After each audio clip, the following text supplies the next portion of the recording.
बिस्मिल्लाहिर्रहमानिर्रहीम, अस्सलाम वालेकुम। गुजराती न्यूज़ पर आप देख रहे हैं फ़नो फ़नकार और मैं हूं आपका होस्ट आमिर होकला। नाज़रीन कराम, फ़न से ही फ़नकार बनता है। बल्कि मुझे इस मौके पर एक शेर याद आ गया कि मरहले शौक के दुश्वार हुआ करते हैं, मरहले शौक के दुश्वार हुआ करते हैं, साए भी राह की दीवार हुआ करते हैं, और वो जिनकी आंखों में सदा प्यास के सहरा चमके, दर हकीकत वही फनकार हुआ करते हैं। नाज़रीन कराम, आज का ये जो प्रोग्राम है फ़नो फ़नकार में हम उन फनकारों के मुतालिक, उनके करियर के मुतालिक बात करेंगे जिन्होंने अपनी मेहनत और जिद्दोजहद से ना सिर्फ कौमी सतह पर बल्कि बैनुल अक़वामी सतह पर अपना और अपने वतन का नाम रोशनास कराया। फ़नो फ़नकार की ये रिवायत भी होगी कि इस प्रोग्राम में हम जिस फनकार के हवाले से बात करेंगे उनके लिए सीनियर आर्टिस्टों के साथ साथ जूनियर आर्टिस्टों को भी बहैसियत मेहमान मदऊ किया जाएगा और बताया जाएगा कि किस तरह से वो अपने इस वतन के मारूफ फनकार से, उनके फन से मुतासिर होकर फील्ड में आए। आज हम जिस अजीम फनकार के मुतालिक गुफ्तगू करेंगे उन्हें शहंशाह ज़राफ़त भी कहा जाता है। ये वो फनकार थे जो अपनी शख्सियत में एक दर्सगाह की हैसियत रखते थे। लाखों करोड़ों दिलों की धड़कन और साथी फनकारों के हर दिल अजीज थे। बरसगीर में इन्हें कॉमेडी किंग का खिताब दिया गया और दुनिया इन्हें उमर शरीफ के नाम से जानती और पहचानती है। 1955 के लियाकताबाद के इलाके में पैदा होने वाले मोहम्मद उमर, किसे मालूम था कि ये बाद में उमर शरीफ बनेंगे और करोड़ों दिलों पर राज करेंगे। आज उन्हें खराज तहसीन पेश करने के लिए फ़नो फ़नकार में अपने 3 मौजूज़ मेहमानों को मदऊ किया है। इनमें से 2 फनकार ऐसे हैं कि जिनके वालिद मोहतरम ने उमर शरीफ साहब के साथ बेशुमार काम किया और वो उमर शरीफ साहब के फन से मुतासिर होकर शोबिज़ इंडस्ट्री में आए। और साथ हमारी एक बहुत ही मारूफ और वर्सटाइल फनकारा भी मौजूद है जिन्होंने अपने काम का आगाज उमर शरीफ साहब के साथ किया। गो कि उन्हें भी 10 से 12 साल का अरसा हुआ है, लेकिन इन 10-12 सालों में उन्होंने उमर शरीफ साहब के साथ जो काम किया और कितना उनके फन से मुतासिर हुई, उस पर आज हम गुफ्तगू करेंगे। आज हमारे साथ स्टूडियो में मौजूद हैं मरहूम सिकंदर सनम साहब के साहबजादे शहबाज सनम, उनके साथ मौजूद हैं लिविंग लेजेंड रऊफ लाला साहब के साहबजादे अब्दुल्ला लाला, और हमारी तीसरी मेहमान है हमारी टेलीविजन, स्टेज और फिल्म की मारूफ और वर्सटाइल फनकारा वर्दा शानज़े। आप तीनों मेहमानों को मैं फ़नो फ़नकार में खुशामदीद कहता हूँ। गुफ्तगू का आगाज़ करते हैं। शानज़े, मैं आगाज़ आपसे करूँगा कि आपने गालिबन 2010 में शोबिज़ में कदम रखा जी, और गालिबन आपका जो पहला ड्रामा था शानज़े सिटी ऑडिटोरियम में वो उमर भाई के साथ ही था जी, बिल्कुल। तो वो कैसा आगाज था? क्योंकि उमर शरीफ साहब ने जो एक नाम कमाया स्टेज के हवाले से, और चूंकि आप एक नई फनकारा थी, और जहाँ तक मुझे याद पड़ता है कुछ ड्रामे मैंने भी देखे और उसमें आप बिल्कुल न्यू कमर थी और उमर शरीफ साहब के साथ आपने काम किया, तो वो कितने कोऑपरेटिव थे नए आर्टिस्टों के लिए? सबसे पहले तो बहुत बहुत शुक्रिया आप फन रामा का कि उन्होंने हमें मदऊ किया यहाँ, और एक ऐसे इंसान के लिए जिसके बारे में हम कुछ बोल नहीं सकते क्योंकि हमारी औकात नहीं। वो कॉमेडी के बादशाह थे, बल्कि हैं आज भी लोग उन्हीं के बारे में बात कर रहे हैं। तो सबसे बड़ी बात यही होती है कि जब इंसान नहीं होता और उसकी तारीफ़ें हों तो वो इंसान ऐसे ही है। और मेरा एक्सपीरियंस कैसा रहा, पहला कदम रखना स्टेज पर और एक उस आदमी के साथ जिसके बारे में सिर्फ सुना हो और देखा हो टीवी में, और जब आप उसके साथ कदम रखते हैं स्टेज पे तो आप सोच सकते हैं कि कैसी हालत होगी। बहुत घबराहट होती थी, पाँव कांपते थे, और मैं डरती थी उनके साथ काम करने की, कहीं कोई गलती ना हो जाए। और जब गलती होती थी तो वो आवाज़ दे के बुलाते थे कि कहाँ है वो, उसको बुलाओ, तो मैं छुपती थी। लेकिन वक्त के साथ मैंने उनके साथ एक प्ले किया, फिर दूसरा प्ले किया।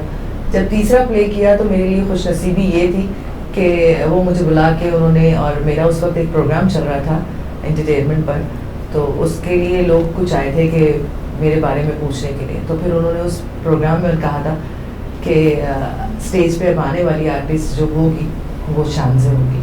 क्या बात है, यानी उन्होंने ये प्रेडिक्शन दे दी थी आपकी अदाकारी को देख। जी बिल्कुल। अच्छा, आपके लिए ये भी एजाज की बात है कि पहला ड्रामा भी आपने उनके साथ किया एज अ न्यू कमर जी 2010 में, और 2019 में या 2018 में जो उनका आखिरी कमर्शियल ड्रामा था जो उन्होंने ईद के मौके पर किया था, उस ड्रामे की कास्ट के हिस्सा आप थी कि आप उस ड्रामे में शामिल थी। मुझे ये बताइएगा अच्छा, इत्तेफाक है कि वो ड्रामा भी मैं नहीं देख सका क्योंकि मैं दूसरे हॉल में ड्रामा कर रहा था, लेकिन उसके तकरीबन कोई 12 या 16 शोज हुए थे।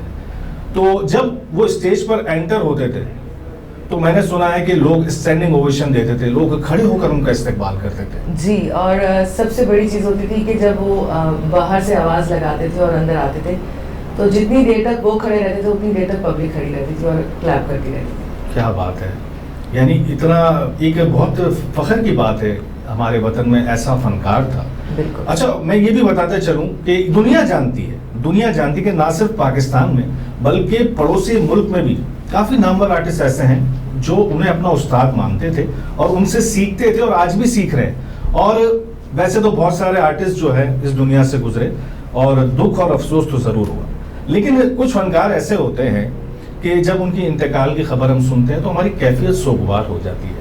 उमर शरीफ साहब हम सबको रोता छोड़कर चले गए और आपने देखा होगा कि हर दिल से उनके लिए दुआ निकल रही थी, हर दिल उनकी मगफिरत और दर्जात की बुलंदी की दुआ कर रहा था।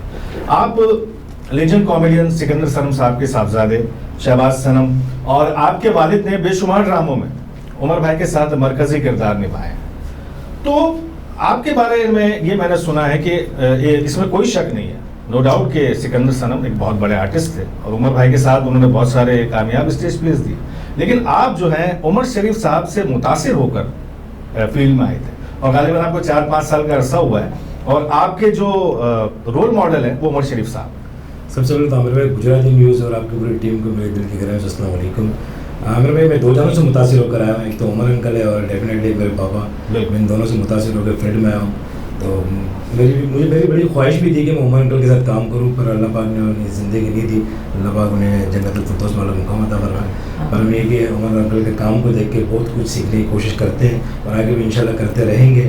तो बस अल्लाह की जो मर्ज़ी, काम करने का मौका नहीं मिला बस उनके साथ मुझे काम करने का मौका नहीं मिला, लेकिन उनका फन जो है वो हर आर्टिस्ट के अंदर मुंतकिल हो गया। अगर आप कोई भी स्टेज ड्रामा देखें तो हर फनकार के अंदर हमें उमर शरीफ नजर आएगा। बेशक। अब अब्दुल्ला लाला साहब बैठे हैं, आपके वालिद मोहतरम रऊफ लाला साहब ने उनके साथ एक कामयाब ड्रामा किया बकरा किस्तो। बिल्कुल दुनिया भर में वो ड्रामा मकबूल हुआ, आपके वालिद साहब उसमें नौकर से शरफू का किरदार अदा किया। आप तो उस वक्त बहुत छोटे होंगे। बहुत छोटे। अच्छा, ये अब्दुल्ला बताइएगा कि मैंने सुना है कि बचपन में आप पापा के साथ कभी कभी स्टेज बैक स्टेज जाते थे। जी आमिर भाई, बिल्कुल मैं जाता था बैक स्टेज। लेकिन सबसे पहले मैं आपको मुबारकबाद पेश करना चाहूँगा इतना अच्छा प्रोग्राम करने के ऊपर, और गुजराती न्यूज़ को भी मुबारकबाद पेश करना चाहूँगा इतना अच्छा प्रोग्राम, इतना अच्छा सेटअप लगाने पर। बिल्कुल मैं पापा के साथ जाता था और मैं देखते रहता था साथ जाके इनको काम करते हुए उमर अंकल के साथ, लेकिन कभी भी मेरा उनके साथ इंटरेक्शन नहीं हुआ। अभी लास्ट टाइम जब वो आपने जिक्र किया 2019 में वो शो कर रहे थे लास्ट शो, जिसमें शानजे अभी भी थी साथ में, तो मेरा और शहबाज का उनके पास जाने का इत्तेफाक मिलने गए। तो वो मेरा फर्स्ट टाइम था जब मेरा उनसे बाकायदा इंटरेक्शन हुआ। लाला का बेटा है जी, तो बड़े अच्छे माहौल में हम मिले।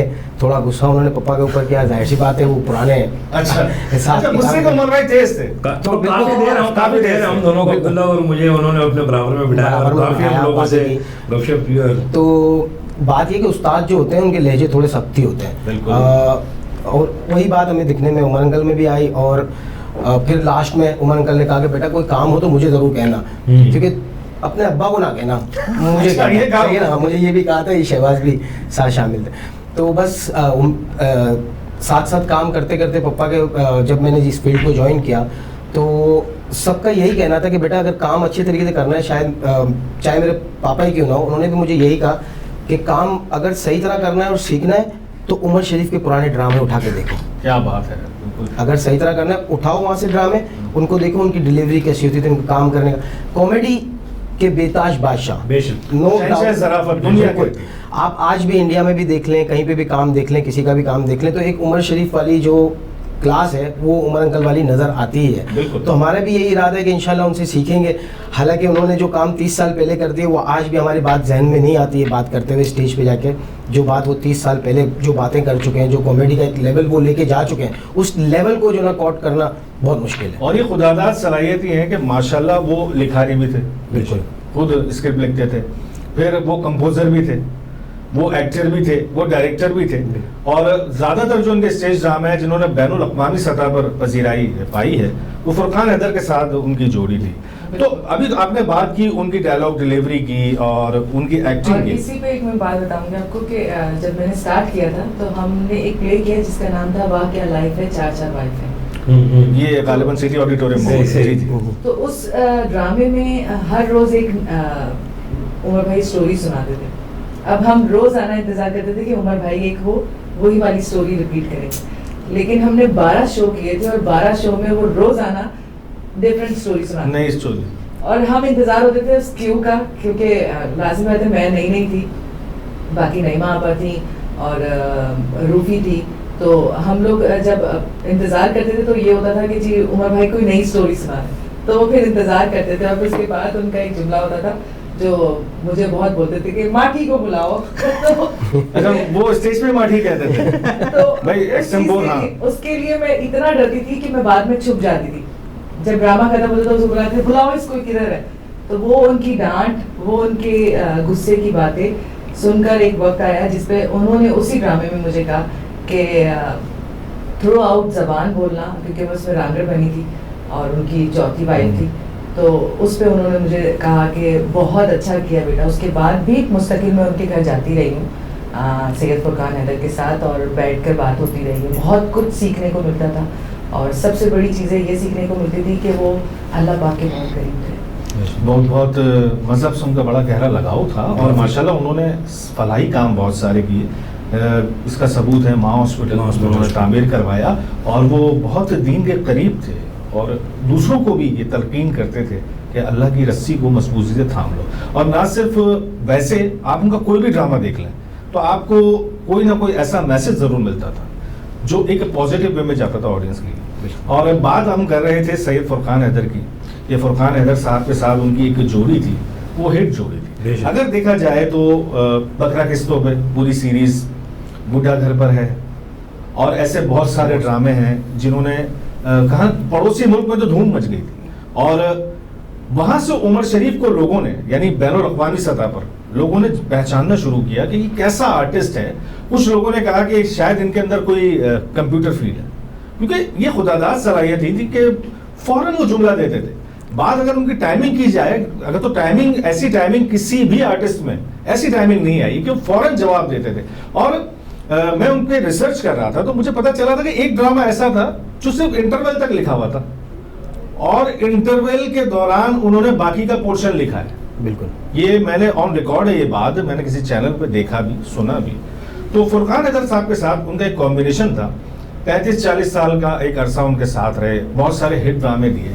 तो मेरे ख्याल में फुरकान हैदर साहब से गुफ्तगू करनी चाहिए। इस वक्त हमारे साथ लाइन पर मौजूद होंगे फुरकान हैदर साहब, लेकिन उससे पहले हम लेंगे एक छोटा सा ब्रेक और गुफ्तगू का सिलसिला जारी रहेगा। ब्रेक के बाद हम सैयद फुरकान हैदर साहब से बात करेंगे। देखते रहिए गुजराती न्यूज़।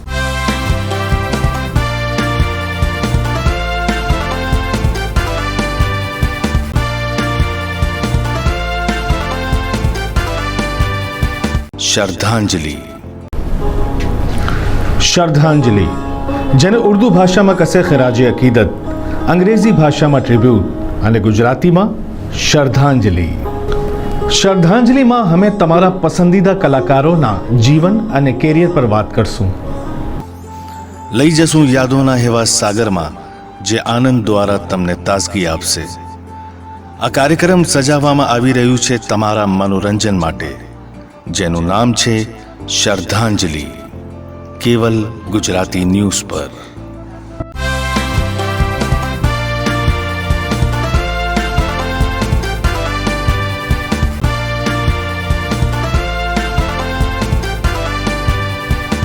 वेलकम बैक, आप देख रहे हैं फनो फनकार और आज शो में बात चल रही है उमर शरीफ साहब की, जो कि किंग ऑफ कॉमेडी हैं और दुनिया उन्हें अपना उस्ताद मानती है। जो इनके साथ जिन्होंने 40 साल का अरसा गुजारा और बेशुमार स्टेज ड्रामे जो है वो व्यूअर्स को दिए, और इनकी एक जोड़ी इतनी मकबूल हो गई कि ये दोनों एक दूसरे के लिए लाजिम व मलजूम हो गए। इस वक्त हमारे साथ टेलीफोन लाइन पर मौजूद हैं बाबा स्टेज सैयद फुरकान हैदर साहब। आइए उनसे गुफ्तगू करते हैं। अस्सलाम वालेकुम फुरकान साहब। वालेकुम सलाम आमिर होकला साहब, कैसे हैं आप? अल्लाह का शुक्र है फुरकान भाई, ये बताइए तबीयत कैसी है आपकी? अल्लाह का शुक्र है भाई, मैं बहुत बेहतर हूँ। करम आदि का फुरकान साहब आज उमर शरीफ साहब के ऊपर फन और फनकार का शो हो रहा है गुजराती न्यूज पर, और आपका एक तमील रिश्ता रहा है उमर शरीफ साहब से। बेशुमार कामयाब स्टेज ड्रामे बहैसियत डायरेक्टर आपने उमर भाई के साथ किए हैं। तो उमर भाई के साथ आपका 40 साल का जो एक्सपीरियंस रहा है वो जरा आज हमारे इस प्रोग्राम में शेयर कीजिए। व्यूअर्स आपको देख रहे हैं और सुन भी रहे हैं। भाई हकीकत तो ये है कि उमर साहब बेसिकली तो एक्टर थे और उन्होंने लगभग गोली जी, और उन्होंने वो स्टेज भी किया था एज डायरेक्टर राइटर। ठीक है। उसकी सारी परमिशन आपको पता है कि गुजराती में अली अहमद और आपका कोई टीम के बाद हमारे भी जबरदस्त पनोरमा के हुक्म से जो नकमाबाद चौरंगी ड्रामे का बस्तर था वो, तो पनोरमा के नाम से हम लोग ड्रामे करते थे। मैं 71 में ड्रामे करता था जी जी, और उसमें अक्सर मेन अक्सर बाकी शामिल हो गए थे। तो हमने 74 में बदाम के अक्सर दिया था कमर्शियल ड्रामा, पहला कमर्शियल ड्रामा की तारीख में हमने किया था। एक चीज आती थी लाहौर से, और वो ड्रामा करते थे उनके पूरे कमिश्नर गिराजी मेहनत करते थे। तो एक कमिश्नर होता था दरबार का, वो चीजें देखते थे, इनकम टैक्स पार्टी देखते थे। सिलसिला जब हमने शुरू किया कि तो लोग कहते थे ये बादल आदमी है भगवान ने तो ये रुंडूरे करके टिकट में तो आते, तो लोगों ने आके टिकट खरीदे, बचाव मुझे लगता था और ये सोचना जारी किया। बुकिंग करवाने पे डायरेक्टर है, ठीक है। और उन्होंने मुझे फोन किया कि भाई बहुत बहुत दो दिन का तो कैसे काम भाई ऐसा भी अल्लाह ताला ने अपनी रहमत की और पूरी हो गया। अब तो समय खत्म हो गए, 15 दिन का काम था और पूरा हो गया। वो हाउस हुई आपकी 15 दिन तक आलम दिन में। उसके बाद उमर शरीफ साहब नए पैकेज के हिसाब से आए और उन्होंने एग्जाम किया जिसमें 15 सवाल गुजराने के आगे बैठे थे कि कोई क्लिनिक करा लेंगे या क्लिनिक करा लेंगे, और उन्होंने ऊपर कमाल किया। कमर में मुझे काम भी बैठा है, बड़ा टैलेंटेड है और बड़ा जबरदस्त नाम है। तो मैंने उसकी परमिशन कराई, अप्लाई कराई, जमाने में मुश्किल होता था, बीसी की परमिशन कराई, वो कराई है।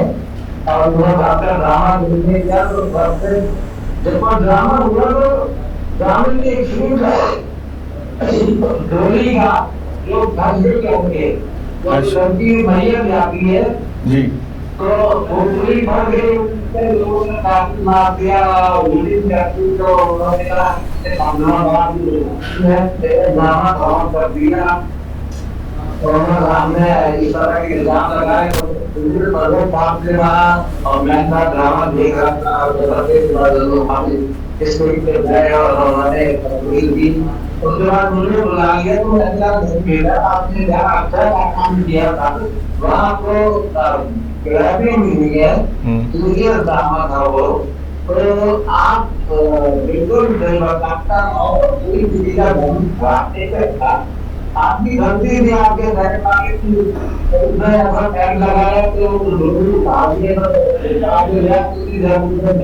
दी गई, तो वो पीली गानी थी तो वो फंस नहीं जाए। तो फिर उसके बाद आगे मैं आपके साथ काम करना चाहता हूँ। मैंने कहा कि ठीक है, आपके लिए बड़े को लेके आए। अच्छा।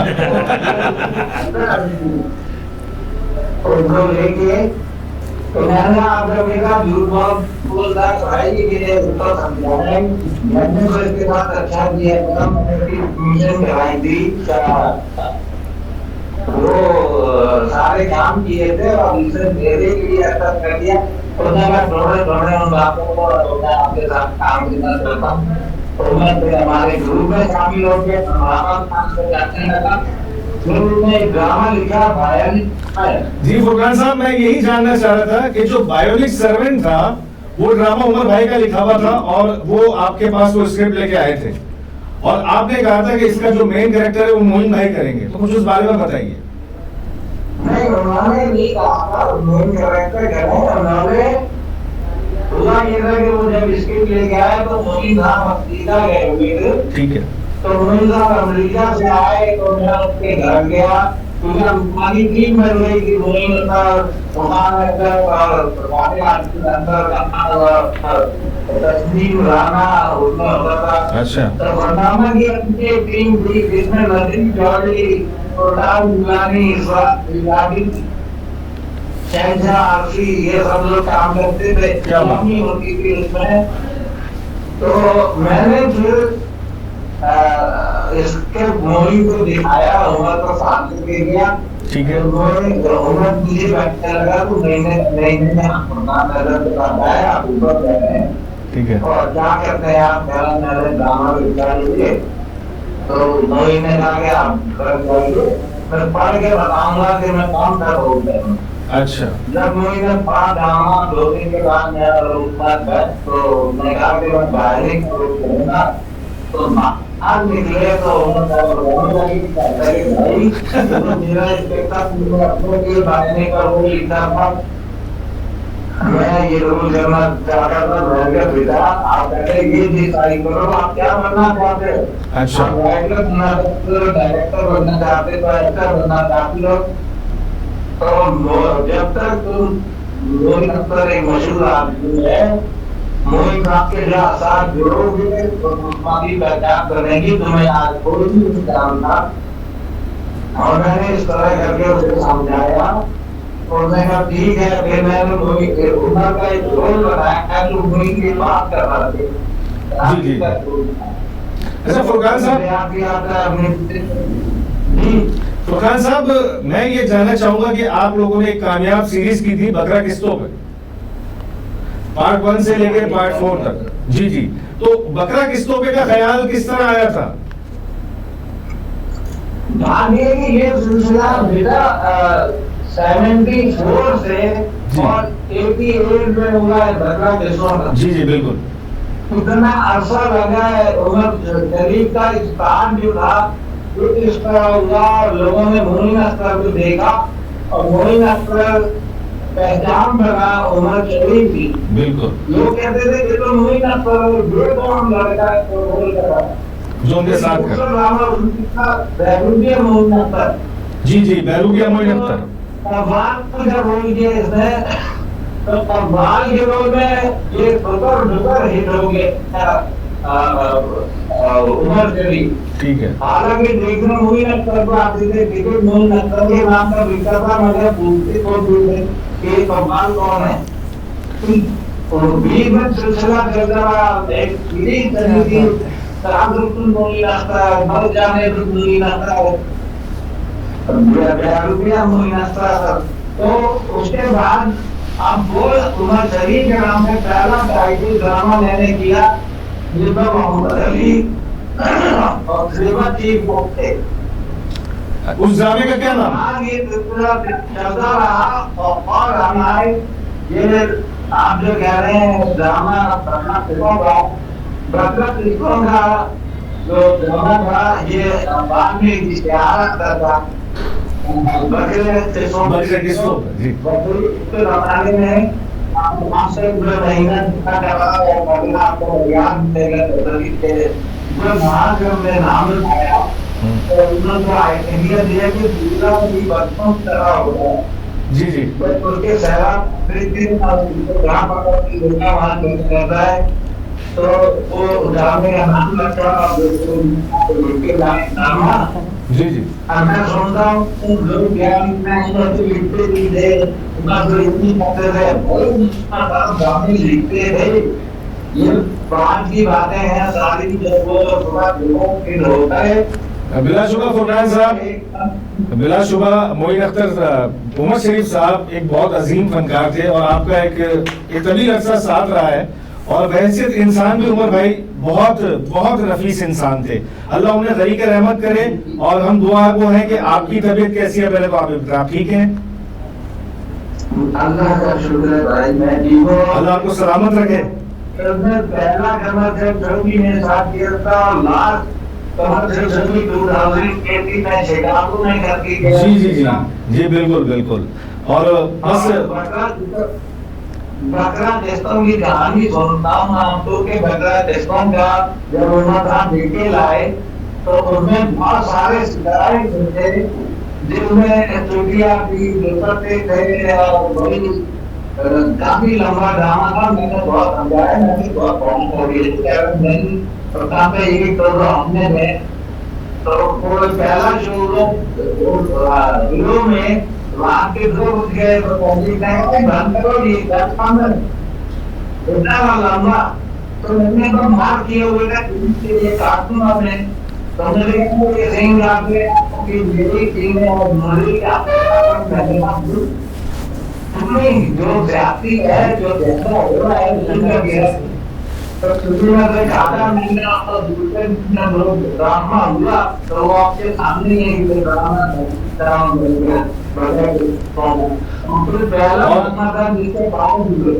और फिर वो ड्रामा पूरी दुनिया में मशहूर हो गया और हमारे वतन पाकिस्तान को इस ड्रामे के जरिए भी उमर भाई ने रोशनास कराया। बहुत शुक्रिया फुरकान भाई, आपसे गुफ्तगू करके बहुत मजा आया और दुआ को यही है कि अल्लाह ताला उनकी मग़फ़िरत करे और उनका काम हर फनकार के अंदर जिंदा नजर आए। बहुत शुक्रिया, थैंक यू सो मच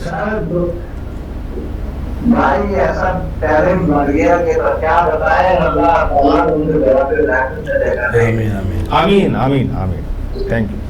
आपने फुरकान साहब की गुफ्तगू सुनी और एक मुफस्सिल अहवाल बताया उमर शरीफ साहब का 1974 में जब उन्होंने पहला स्टेज ड्रामा किया था, वहाँ से लेकर अब तक जब वो लास्ट अमेरिका गए शिकागो शो करने और जब वो अमेरिका में थे तो उनकी बेटी की तबीयत कुछ नासाज हुई और उनका इंतकाल हो गया। तो वो भी उमर शरीफ साहब के लिए बहुत किसी सदमे से कम नहीं था, ज़ाहिर एक बेटी का इंतकाल है। अच्छा, फुरकान साहब ने अपनी गुफ्तगू में उमर शरीफ साहब के टैलेंट की बात की और माशाल्लाह आप तीनों स्टेज भी करते हैं, टेलीविजन भी करते हैं। उनकी टाइमिंग, उनका फुटवर्क, उनका एक्सप्रेशन, उस बारे में आप लोग क्या कहेंगे?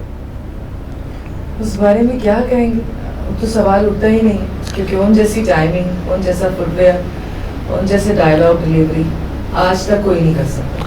बिल्कुल। और आप चूंकि आप तो सिकंदर सरम साहब मैंने जैसे फुरकान अंकल ने कहा कि उमर अंकल ने सबसे पहला ड्रामा फुरकान अंकल का किया था। जी जी। तो मेरी भी खुशकिस्मती थी कि मैंने भी सबसे पहला फुरकान अंकल का ही किया। क्या बात है। फुरकान साहब अगर प्रोग्राम देख रहे हैं तो सिकंदर सरम साहब के साहबजादे, उनके लिए एजाज की बात है कि इन्होंने अपना पहला कमर्शियल ड्रामा 2015 में वो आपकी डायरेक्शन में किया था, पी के होश में, जिसमें 2010 में पहला ड्रामा फुरकान साहब के साथ। अच्छा जी, बरदर शान से कह रही हैं कि 2010 में भी उनका जो पहला ड्रामा था वो कि उसमें उमर शरीफ साहब थे, लेकिन as a director Furqan Haider साहब थे। तो वैसे लगा लिया मैंने कि जब माशाल्लाह जिसने फुरकान अंकल के साथ स्टार्ट किया वो इंशाल्लाह हम भी फुरकान अंकल के साथ स्टार्ट। और आपने तो नहीं, लेकिन आपके वालिद ने, बिल्कुल मेरे वालिद साहब रऊफ लाला साहब जी, जो आगाज किया अपने काम का, वो फुरकान हैदर साहब के डायरेक्शन में उमर शरीफ साहब के स्क्रिप्ट पे किया। हाँ जी, वो मैं पापा से सुनता रहता हूँ कि वो आदम जी के ज़माने से काम करते हुए आ रहे थे और उमर अंकल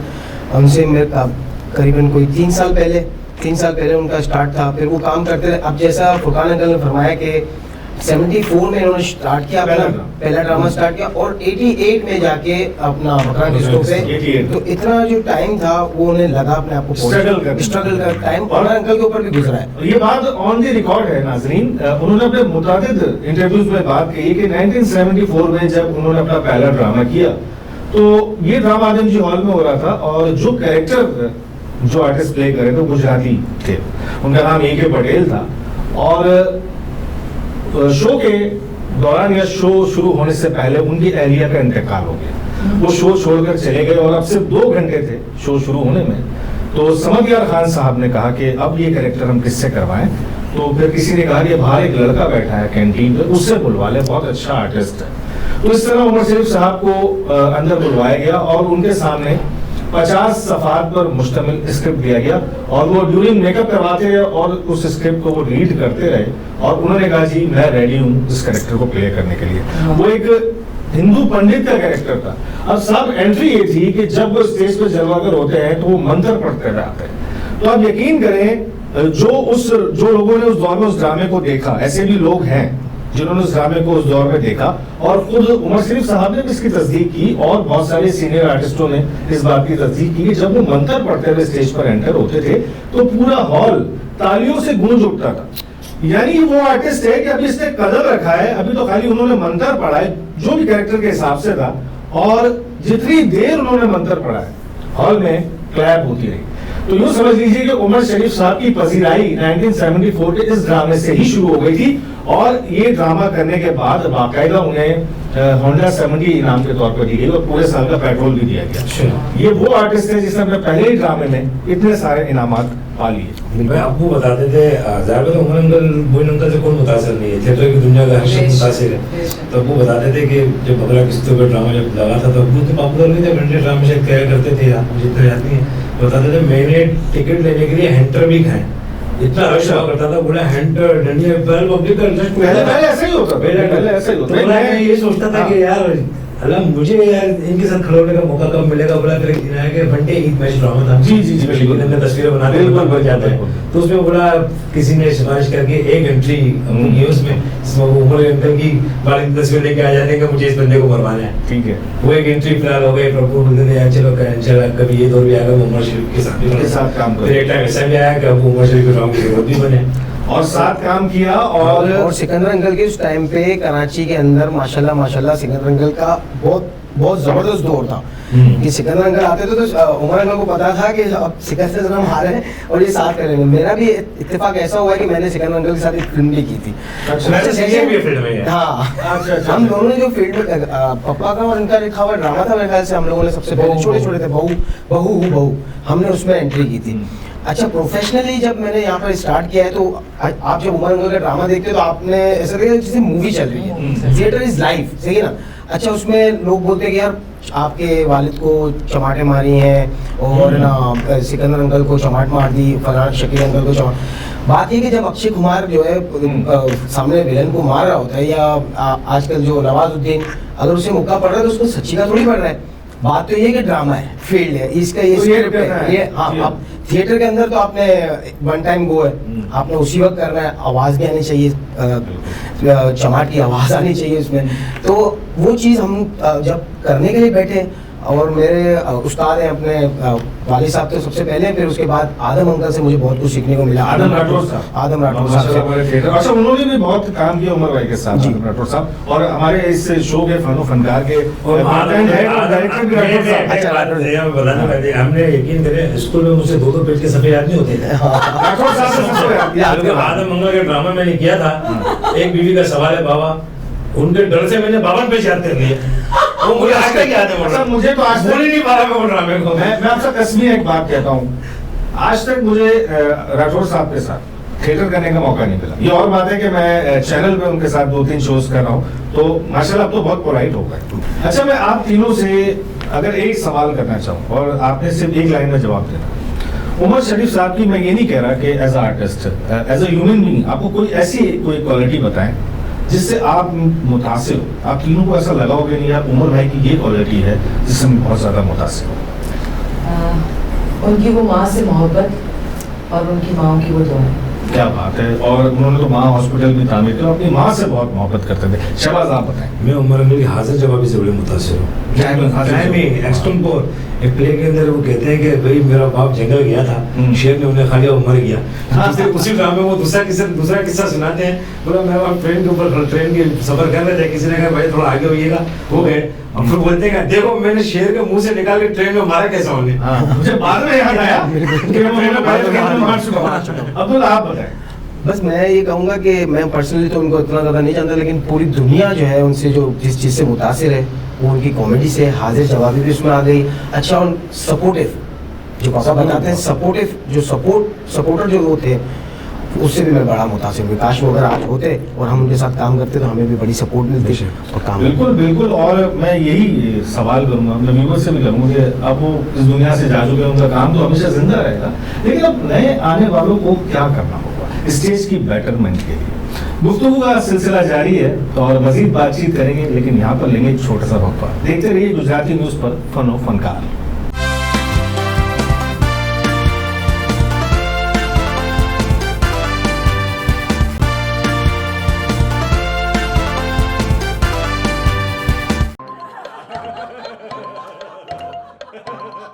वो हजार तेजी बोली में आई तो आई जियो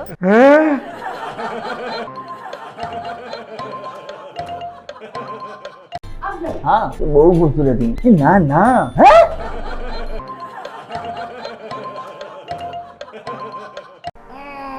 ए छनी ना टूटी बोनी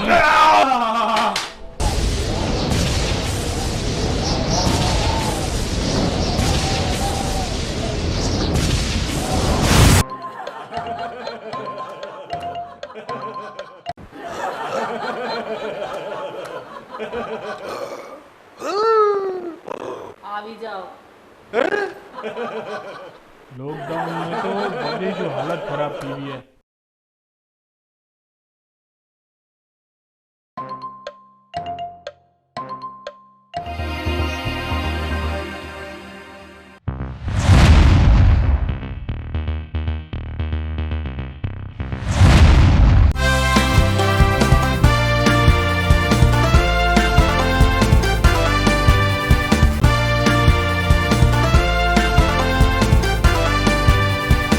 जी वेलकम बैक। आप देख रहे हैं गुजराती न्यूज पर फनो फनकार और आज के शो में उमर शरीफ साहब के फन के हवाले से गुफ्तगू जारी है। इस वक्त हमारे साथ टेलीफोन लाइन पर मौजूद हैं वो अजीम फनकारा जिन्होंने उमर शरीफ साहब के साथ बेशुमार ड्रामों में काम किया और मैं समझता हूं कि इस फनकारा का उमर शरीफ साहब के साथ तकरीबन 35-40 साल का साथ है और इन्होंने ऐसे ऐसे सुपरहिट ड्रामे कभी बीवी बनकर कभी माँ बनकर यानी मुख्तलिफ कैरेक्टर उमर शरीफ साहब के साथ किए हैं और एक अपना एक अलग ही मुनफरिद मकाम रखती हैं और स्टेज की तारीख में इस फनकारा के मुतालिक ये कहा जाता है कि ये एक वर्सटाइल फनकारा थी जिसे उमर शरीफ साहब प्यार से बबलू कहते थे। इस वक्त हमारे साथ टेलीफोन लाइन पर मौजूद है मारूफ फनकारा नईमा गर्ग साहिबा। अस्सलाम वालेकुम आपा। अस्सलाम वालेकुम आपा। वालेकुम अस्सलाम, कैसे हैं आप? ठीक है, अल्लाह का शुक्र है आपा, आप सुनाए कैसी हैं? शुक्र अल्हम्दुलिल्लाह। आपा आज गुजराती न्यूज़ पर फ़नो फ़नकार प्रोग्राम में उमर शरीफ साहब के मुतालिक उनकी फ़नी खिदमात के मुतालिक बात की जा रही है और आज तकरीबन हम सब जितने भी आर्टिस्ट हैं, को आर्टिस्ट हैं और जितने भी परस्तार हैं वो सब इस गम में मुब्तला हैं कि उमर शरीफ साहब हम सबको रोता छोड़कर चले गए। आपा आपने बहुत सारे ड्रामों में उमर शरीफ साहब के साथ काम किया, तो कुछ यादें कुछ बातें ऐसी हैं जो याद रह जाती हैं, तो मैं चाहूँगा उमर शरीफ साहब के हवाले से कोई ऐसी बात हमारे व्यूवर्स से करें जिसे सुनकर ऐसा लगे कि वाकई उमर शरीफ साहब ना सिर्फ एक अच्छे फनकार थे बल्कि एक अजीम इंसान भी थे। बेशक बेशक, बिल्कुल सही फरमाया आपने। वो हमारा शहजादा, बल्कि हमारा क्या पूरी दुनिया का शहजादा, हीरो और सबको हंसाने वाला, मुंह पे मुस्कुराहट देने वाला, अब सबकी आंखों में आंसू दे के चला गया। बिल्कुल। मगर आप यकीन जानिए मुगला कि मुझे अभी भी यकीन नहीं आता जबकि मैंने सब सामने ही देखा आपको, मगर ऐसे ही लगता है कि वो यहीं पर है। कोई भी अभी आप ड्रामा लगा लो, देख लो, तो ऐसे लगता है कि हैं, और वो हमेशा सबके दिल की तो मैं बात नहीं कर सकती मगर मेरे दिल में तो हमेशा रहेंगे जिंदा सलामत। बिल्कुल। देखो कोई भी उनका प्रोग्राम देख लो, हंसाना है, हंसते ही रहना है। और यादों में उनकी बहुत अच्छा वक्त हमारा गुजरा, बहुत अच्छा। अक्सर जब भी कभी बैठे हुए हो घर पे हो तो वो बुला लेंगे, भाई बुला लो नईमा को, बुला लो सलोमी को, बुला लो, जाते खाते पीते और फिर हम यही होता था कि वो गए शाम में तो फिर हम दूसरे दिन सुबह ही आते थे, नाश्ता पानी करवा के भेजते थे। भाई बड़े मेहमान नवाज थे वो। बड़े मेहमान नवाज। अच्छा आपा ये बताइएगा, वो आपको प्यार से क्या कहते थे और आप उन्हें प्यार से क्या कहती थी? वो मुझे प्यार से कहते थे मेरा भोलू है, भोलू। भोलू कहते थे? मैं उनको जी जी। वो मुझे भोलू कहते थे क्योंकि मैं मोटी ओटी थी। अब तो खैर दुबली हुई हुई है, तो मगर वो बोलते मेरा भोलू है, भोलू। और मैं उनको बोलती थी मेरा उम्मी। उम्मी कहती थी? उम्मी प्यार से उनको पुकारती थी। अच्छा आपने एक ड्रामा उमर भाई के साथ किया था, हमसा हो तो सामने आए, जिसमें आपने उनकी बेगम का किरदार अदा किया था और उसमें उमर शरीफ साहब का डबल रोल था। आपकी आवाज सॉरी इको हो रही है, समझ नहीं आ रही। अच्छा मैं आपसे ये कह रहा हूँ कि आपने उमर साहब के साथ एक ड्रामा किया था, हमसा हो तो सामने आए। जी जी। और उसमें उमर शरीफ साहब का डबल रोल था। उमर शरीफ का डबल रोल था, सही, बिल्कुल सही है। तो आप उसमें उनकी बेगम बनी थी, तो वो ड्रामा भी एक यादगार ड्रामा है जिसमें उमर शरीफ साहब ने डबल काम किया था, डबल रोल किया था। तो आपको ड्रामे तो माशाल्लाह माशाल्लाह बहुत यादगार है। यानी कि मैंने उमर के साथ हर रोल किया। मैं माँ भी बनी, मैं बीवी भी बनी, बहन भी बनी, नौकरानी भी बनी। यानी कि कोई ऐसा रोल नहीं है कि मैंने उमर के साथ नहीं किया हो। मगर मुझे अभी एक ड्रामा था, वो उसका मुझे नाम याद नहीं आ रहा, जिसमें उमर की 4 बीवियां होती हैं। वाह क्या और बड़ी बीवी मैं ही होती हूँ और माँ जो होती है सलमा जफर होती है। आपा शानजे मेरे साथ बैठी हैं, वो कह रही है इस ड्रामे का नाम है वाह क्या वाइफ है। क्या नाम है? वाह क्या लाइफ है, 4 वाइफ है। हाँ शाबाश शाबाश। तो मुझे याद नहीं। शानजे अस्सलाम वालेकुम बेटा, कैसी हो आप? ठीक हो? खैरियत से? मैं ठीक हूँ आपा, मैं ठीक हूँ। क्योंकि सबसे पहले आपने किया था, उसके बाद जब मेरी इब्तिदा हुई थी शानजे हॉल में, तो ये ड्रामा दोबारा हुआ था, उसमें एक बीवी मैं बनी थी। जी बिल्कुल सही कह रही है। तो मैं अब उसका मैं बता रही हूँ कि वो सलमा जफर कोई कहीं मसरूफ थी, तो उनकी वजह से फिर मुझे वो ड्रामा करना पड़ा, मतलब सलमा जफर का कैरेक्टर करना पड़ा। और सलमा जफर माशाल्लाह माशाल्लाह हमारी इतनी अच्छी आर्टिस्ट हैं, और उन जैसी आर्टिस्ट तो समझ में नहीं आता कि कोई होगा, मगर माशाल्लाह का कैरेक्टर मुझे करना था। तो ये बहुत बड़ी चैलेंज की बात होती है कि किसी का किया हुआ किरदार करे तो या तो बहुत अच्छा कर दे या बहुत गिरा दे। अच्छा आपा शुक्र अल्हम्दुलिल्लाह। आपा आपने कोई बात बता रही। आपा आपने उमर शरीफ साहब के साथ बेशुमार ड्रामे किए। अगर मैं आपसे कहूं कि कोई एक ऐसा ड्रामा बताएं उमर शरीफ साहब के साथ जो आपके लिए यादगार हो, तो वो ड्रामा कौन सा है? नहीं यादगार तो मैंने बोला बहुत है, याद ही, मगर इसका मैं आपको बता रही हूँ जो मैंने किया था। जी जी। तो मैं उनकी माँ बनी थी और वो आता है मौका तो वो पैसे निकाल के देते, तो मैं बोलती नहीं नहीं मुझे पैसे नहीं चाहिए। वो यानी कि इतना खुश हुए थे कि उनको अच्छा लगा था तो वही इनाम देते थे। वो उनकी आदत, अगर कोई अच्छा काम करता था दोबारा फिर उन्होंने मुझे दिया। मैंने मतलब ओल्ड आवाज में आवाज निकाल के बोला भाई मुझे बेटा नहीं चाहिए पैसे। बोले नहीं नहीं, फिर दोबारा दिया, बोले अम्मा ये रख लो, ये तुम्हारा इनाम है। अच्छा, और फिर आपने रख लिए? तो 5,000 रुपए मुझे उन्होंने दिए थे माशाल्लाह। और अच्छी आदत ये थी कि जी हर ईद बकरीद में मुझे सूट भिजवाते थे, कोई भी नियाज होती थी तो वो खाना भिजवाते थे।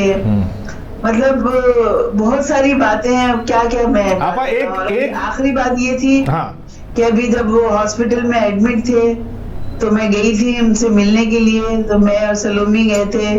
फिर भाभी ने जब बताया कि भाई वो नईमा और सलोमी आए हैं तो एकदम खुश हो गए, देखने लगे।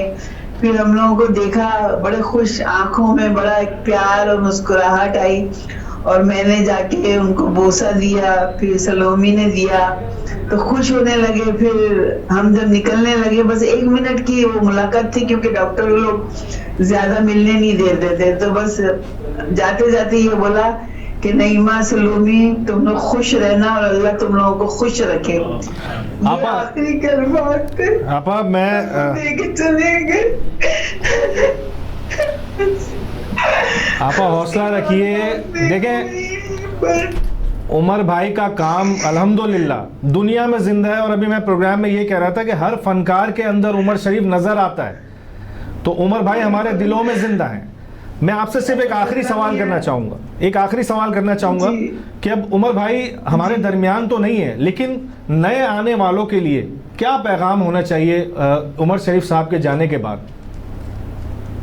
बस के बस काम से दिल लगा के काम करे, कोई आपस में लड़ाई झगड़ा किसी से कोई बुग्ज ना रखे, मिल बांट के काम करे और अच्छा काम करे, उस काम को बढ़ाए आगे। और उमर भी खुश होते थे, जो अच्छा काम करता था तो उसको अप्रिशिएट करते थे। और उमर की जंग सिर्फ अपने आप से थी, उनका मुकाबला सिर्फ अपने आप से था, अपने आप से मुकाबला करते। और रोज मतलब थीम एक ही होती, मगर डायलॉग के चेंज हो जाते तो हमें समझ में नहीं आता था, मगर हम इतना समझ चुके थे कि आज कोई भी मतलब अपने अल्फाज चेंज कर देंगे। तो ये था। तो मैं अपने प्यारे साथी फनकारों को भी यही कहना चाहूंगी कि दिल लगा के नेक नियति से काम करें, बस किसी के लिए कोई बुग्ज ना रखें, खुदा के वास्ते। बहुत जबरदस्त बात की। थैंक यू सो मच नईमा आपा कि आपने हमारे प्रोग्राम में वक्त दिया, और आपका बहुत शुक्रिया। Thank you so much. आप सब लोगों का शुक्रिया, जितने यहाँ मेरे प्यारे प्यारे बच्चे शहबाज है, अब्दुल्ला है, शांजे है और आदम है और आप हैं, सबका बहुत बहुत शुक्रिया। सबको मेरा सलाम। वालेकुम सलाम। अल्लाह में आप सब लोगों को खुशियां दे और बस दिल लगा के काम करो, ये मेरा पैगाम है। और प्यार बांटो बस। बिल्कुल बहुत अच्छा पैगाम दिया नईमा आपा ने कि मोहब्बतें बांटने से बढ़ती हैं और गम बांटने से कम होते हैं। अब देखिए वही बात नईमा आपा ने की शान से आपने कही थी कि किस शो में वो क्या बात कर जाएंगे किसी को नहीं पता होता, लेकिन हम लोग इतने जो है इन्वॉल्व हो चुके थे कि हमें इस चीज़ की आदत पड़ गई थी। तो वक्फा लेना साहब बहुत ज़रूरी है, तो यहाँ पर एक लेते हैं छोटा सा वक्फा और वक्फे के बाद आकर गुफ्तगू का दोबारा आगाज़ करते हैं। देखते रहिए गुजराती न्यूज़ पर फनो फनकार।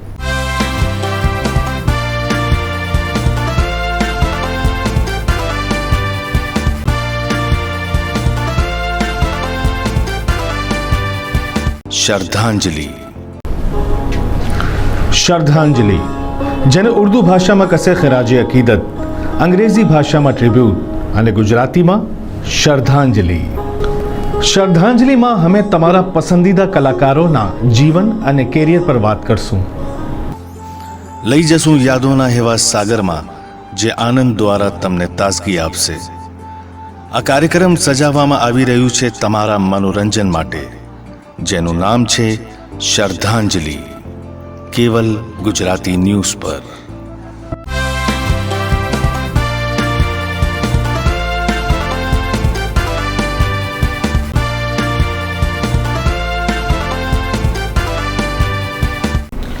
Welcome back. आप देख रहे हैं गुजराती न्यूज़ पर फनो फनकार। और ब्रेक से पहले नईमा आपा से हमारी बातचीत टेलीफोन लाइन पर जारी थी और बहुत ही ज़बरदस्त मैसेज दिया उन्होंने नए आने वाले फनकारों के लिए, और उनकी गुफ्तगू से हम सब रंजीदा हो गए।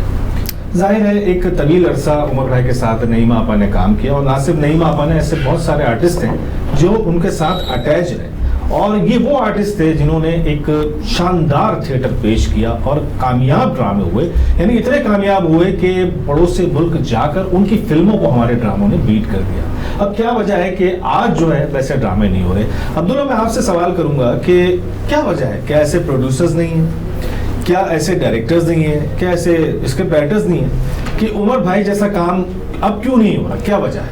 आमिर भाई, मैं सिर्फ इतना ही कहना चाहूँगा कि कुछ तो बात जो आपने प्रोड्यूसर्स, राइटर्स, डायरेक्टर्स की भी कही कि ऐसे लोग बहुत कम हो गए हैं। पहले जो लोगों का इंटरेस्ट होता था, ज़्यादा होता था। ऐसे ही एक्टर्स का भी मसला है।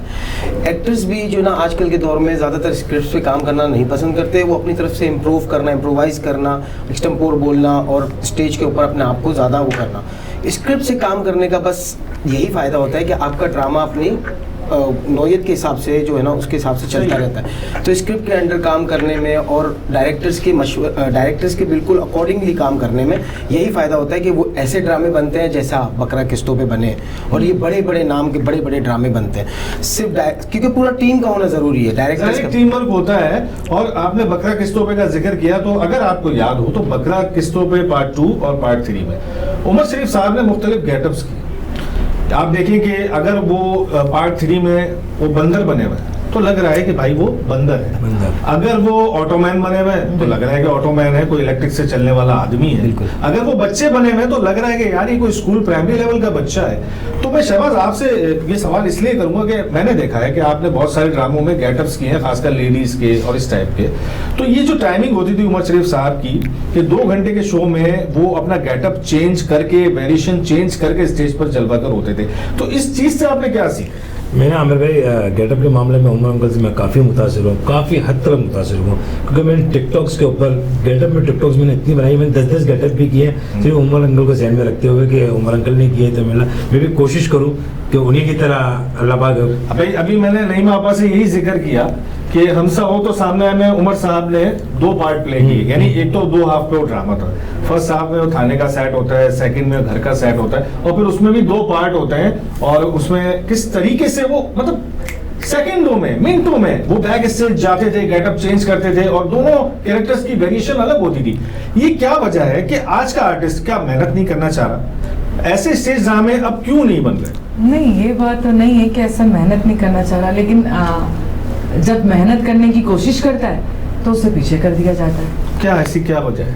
आप बेहतर जानते हैं, क्योंकि उस टाइम उमर शरीफ भाई का एक दौर था जी, डायरेक्टर्स का दौर था, क्योंकि वो उस वक्त सिर्फ काम करना चाह रहे थे, कोई और पॉलिटिक्स वगैरह उस वक्त नहीं थी। उस वक्त होगी, हर इदारे में होती है लड़ाई झगड़ा, जेलसी होती है, लेकिन आप काम को काम की तरह रखो। आप काम में जब अपनी दोस्तियां ले आते हो, फरमाइशें ले आते हो, तो उस वक्त फिर आपका काम नहीं होता, सिर्फ फरमाइशें होती हैं। जिस आर्टिस्ट की जरूरत है उस स्क्रिप्ट में, उस आर्टिस्ट को क्यों नहीं रखा जाता? बिल्कुल रखना चाहिए। और मैं अब्दुल्ला की एक बात से इत्तेफाक करूंगा, जैसे अब्दुल्ला ने कहा ना कि स्क्रिप्ट पे कोई नहीं करता, सब शॉर्ट नोट पे चलने की कोशिश करते हैं कि 1 लाइन पे ड्रामा करो, ड्रामा खत्म करो, ठीक है ना। और एक तो स्क्रिप्ट में अगर 10 आर्टिस्ट होते 10 होंगे तो ड्रामा ज्यादा अच्छा होगा, ठीक है ना। स्क्रिप्ट में पहले दिन रिहर्सल में 10 होते हैं, दूसरे दिन 12 हो जाते हैं, शो वाले दिन 20 आर्टिस्ट हो जाते हैं। आप खुद एक राइटर हैं, सही है ना। आप, मैं अगर एक्टर हूँ और मैं आपसे मुकाबला करने की कोशिश करूँ कि राइटर मेरा ये जुमला आमिर हुक्ला ने जो लिखा है मैं इससे बेहतर जुमला बोलना चाहता हूँ, तो आमिर हुक्ला ने वो सोच के लिखा है, बेहतर आमिर हुक्ला के दिमाग में भी था। बिल्कुल पॉइंट ऑफ व्यू उस वक्त आपके स्क्रिप्ट को पीछे कर दिया जाएगा जब फरमाइशें आ जाएंगी कि तो ये फरमाइशें साहब के प्रोड्यूसर्स के पास से आती हैं। बिल्कुल प्रोड्यूसर का जहाँ तक मेरी तो एक बात समझ में नहीं आती कि अब जैसे उमर भाई अपने ड्रामे में जो कास्ट बनाते थे तो उतने ही लेते थे जितनी उसकी कैपेसिटी होती थी उस स्क्रिप्ट। होना भी यही चाहिए। अब आज का प्रोड्यूसर जो है वो अभी आपने फरमाया कि रिहर्सल में 10 है, अगले दिन 20 है, तो वो पेमेंट वगैरह भी। अभी लास्ट प्ले हमने किया था बकरा ईद का, ठीक है, बकरा डॉलर और महंगाई, बकरा डॉलर और महंगाई, आप यकीन करें उसमें उमर भाई थे, लेकिन मैंने हमेशा उनके ड्रामे में, और उसके बाद जब मैंने आर्ट काउंसिल में ड्रामे शुरू किए तो वो थे आदम राठौर सर। आदम राठौर थिएटर का मैंने कभी भी रिहर्सल पर या उस ड्रामे की मीटिंग में कभी किसी एक्स्ट्रा आदमी को नहीं देखा। बिल्कुल, मैं एक दफा मेरा इत्तेफाक हुआ, उनकी रिहर्सल जारी थी तो वो ड्रामे क्यों कामयाब थे? वो इसलिए कामयाब। आज भी अगर हम आदम राठौर का ड्रामा उठाते हैं और जब ड्रामा करते हैं, रिहर्सल्स करते हैं, और तो आप यकीन करें कि उस वक्त सिर्फ ड्रामा हो रहा होता है और कोई बात उस वक्त कोई फरमाइशें नहीं। और फिर राठौर साहब, मैं आपको एक और बात बता, राठौर साहब सीनियरिटी के हवाले से अगर मैं बात करूं तो उन्होंने मोइन अख्तर साहब के साथ, उमर शरीफ साहब के साथ और दीगर नाम जो फुरकान हैदर साहब गिनवा रहे थे, माशाल्लाह राठौर साहब ने उन लोगों के साथ काम किया है, तो उनका एक वसी तजर्बा है और वो काम को समझते हैं। शकील सिद्दीकी अंकल के अक्सर मुझे सुना भी है कि आदम अंकल की सबसे पहले जोड़ी स्टैंड अप कॉमेडी में शकील अंकल के साथ ही थी, अगर मैं गलत। शकील सिद्दीकी के साथ जरूर शो खत्म होने के बाद। लेकिन अभी इसलिए नहीं हो रहा कि एक तो राइटर, अगर अच्छे राइटर हैं तो उस बेचारे को लिखने तक की इजाजत है, लेकिन स्टेज पे जाके करने की इजाजत ये देखें कि कोई भी आर्टिस्ट हो, चाहे वो शहबाज सनम हो, चाहे वो शानज़े आपी हो, स्टेज पे जब आपकी एंट्री का टाइम आ रहा होता है ना करीब, तो एक थोड़ा सा दिल में जो ना धक धक होती है। भले आपने 5 साल लगा दी, मुझे 2 साल हो गए, 5 साल शहबाज को गए, लेकिन एक हल्का सा एक्साइटमेंट होती है और थोड़ा सा प्रेशर होता है। अब इतने प्रेशर के अंदर हम रेडी बैठे होते हैं आर्ट्स काउंसिल के अंदर, अल्लाह माफ करे कि आदम अंकल से हटके जो ड्रामे मैंने जिन प्रोड्यूसर्स के साथ किए, तो मैं रेडी बिल्कुल अपनी एंट्री के लिए, और उसमें बोला अभी रुक जाओ, अभी जरा मेहमान आ गए। ड्यूरिंग द शो इंटरवल के दरमियान, बीच में इंटरवल्स होते हैं, उधर मेहमान आ रहे हैं। आधे घंटे का शो चला है, फिर बीच में मेहमान आ गए, क्योंकि मेहमान को तरजीह देना उन्होंने जरूरी समझा है। ज्यादातर आपका ड्रामा इतना जरूरी नहीं है जितना मेहमान जरूरी, यानी कि मेहमान के शो का ड्रामे की जो इम्पोर्टेंस है वो खत्म हो गई। तो वो किसने की है? वो हम जैसे ही आर्टिस्टों ने की। जब आर्टिस्ट अपनी मेहनत का काम नहीं दिखाएगा और फरमाइश करेगा, तो जाहिर सी बात है फिर उसको सिर्फ फरमाइशों पे ही काम दिया जाएगा। तो उस एक आर्टिस्ट को उसकी अपनी मेहनत या अपने टैलेंट पे काम नहीं दिया जाएगा। भाई राइटर और डायरेक्टर तो देखिए मैं समझता हूँ अच्छे हैं, अगर उन्हें प्रॉपर मौका दिया जाए तो जाहिर बात है अपना फन दिखाएंगे। और डायरेक्शन में भी अच्छे अगर हम करके दिखाएंगे, और राइटर भी जाहिर बात है, प्रोड्यूसर भी आमिर भाई अच्छे आना चाहिए माजरत के साथ जो देख रहे हैं बल्ले। तो आप क्या देख रहे हैं, कैसे प्रोड्यूसर में ऐसे देख रहा हूँ जो रिहर्सल ड्यूरिंग द रिहर्सल के दौरान हम लोग जो मेल आर्टिस्ट तो ऐसा लगता है उनकी नजर में पीके एलियन है। अच्छा, वो तो कुछ खाते है नहीं, अच्छा, रोजगार कोई है नहीं, वो लड़कियों के, हाँ वो फीमेल जो आर्टिस्ट होती है हमारी, कोल्ड ड्रिंक भी दे रहा, जूस भी दे रहा, सैंडविच ये जो भी दे रहा है, ठीक है। मतलब इस मामले में मुझे थोड़ा सा दूर रखो। मैं बता रहा हूँ अपना टिफिन घर से बता रहा हूँ, असल में शादी का टिफिन हम खा जाते हैं वहीं पे बैठे। रिहर्सल में तो वो ऐसे प्रोड्यूसर नजर आ रहे होते हैं हमें, ठीक है ना, और वो आर्ट्स काउंसिल के मेन गेट से घुसते हुए भी नजर आते हैं। जब शो होता है ना, जिस दिन शो के बाद जब पेमेंट लेने का टाइम होता है, वो पता नहीं आर्ट्स काउंसिल का वो कौन सा खुफिया गेट है, वहां से वो निकल जाता है, नजर ही नहीं आते, जहाँ से वो निकल जाता है। तो फिर ये बात तो देखें, यहाँ फिर उमर शरीफ साहब का दौर याद आता है, उमर शरीफ साहब का काम याद आता है, और इस बात में कोई शक नहीं है कि देखें चाहे शानज़े है वो फीमेल आर्टिस्ट, लेकिन उमर शरीफ साहब के साथ काम किया, उनसे मुतासिर है, उसके लिए एक सबक है कि मुझे, अब उमर शरीफ साहब इस दुनिया में नहीं रहे, लेकिन उनके पास एक कहते हैं ना एक क्लास लगाने के लिए एक उनके चैनल्स,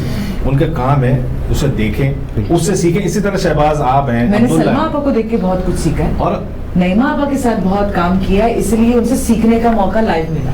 सलमा आपा के साथ मैंने टीवी किया, लेकिन थिएटर पे सलमा आपा मुझे लाइव उन्होंने बोला कि मैं बहुत खुश हूँ, मैं तुम्हारे साथ काम नहीं किया, लेकिन तुम्हारे बारे में जब मैं सुनती हूँ कि जब कोई बोलता है कि दूसरी सलमा जफर आई है, तो मेरे लिए ये सबसे ऑनर की बात होती है। और उमर भाई के साथ आप दुनिया जानती है कि बकरा किस्तों पे पार्ट 1 में उनकी अहलिया होती हैं, और इसके अलावा बेशुमार ड्रामा, लेकिन सब चीजें एक तरफ है, उमर भाई जैसा ना कभी आ सकता है और ना ही कभी कोई बन सकता है। बिल्कुल नाज़रीन, उमर शरीफ साहब जैसा फनकार सदियों में पैदा होता है, और हमारी ये दुआ है कि अल्लाह ताला उमर शरीफ साहब की मग़फ़िरत करे, उनके दर्जात को बुलंद करे, लवाइकीन और परस्तारों समेत सबको सब्र जमील अता फरमाए। आज का ये प्रोग्राम अगर देखा जाए तो ये ना ख़त्म होने वाला सिलसिला है, क्योंकि जिस अजीम फनकार के हवाले से आज का ये प्रोग्राम हो रहा है, उनकी बातें और यादें इतनी हैं कि शायद हमें 3 एपिसोड करना पड़ जाए,